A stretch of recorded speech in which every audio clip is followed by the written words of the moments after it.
ya madarasa na ofisi moja umetekelezwa kwa fedha za mapato ya ndani ya halmashauri, mfuko wa jimbo na nguvu za wananchi. Shukuru sana. Na hapa leo hii tumekuja katika shule hii ya wananchi wa shule ya msingi ya Chemba. Kwa kweli tumejionea vizuri mtendaji ambao umefanyika hapa, lakini tumejionea uzalendo ambao umetumika juu ya ujenzi wa madarasa haya pamoja na ofisi ambayo leo hii Mwenge wa Uhuru itaika jiwe la msingi bila ya shaka yoyote, bila ya wasiwasi wowote, maana umemulika na umewaka kwa wanafunzi wa shule yetu. Mwenge wa Uhuru oye!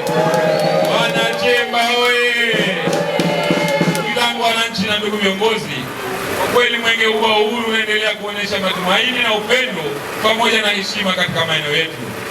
2025 ni yake, anachukua, anaweka wazi.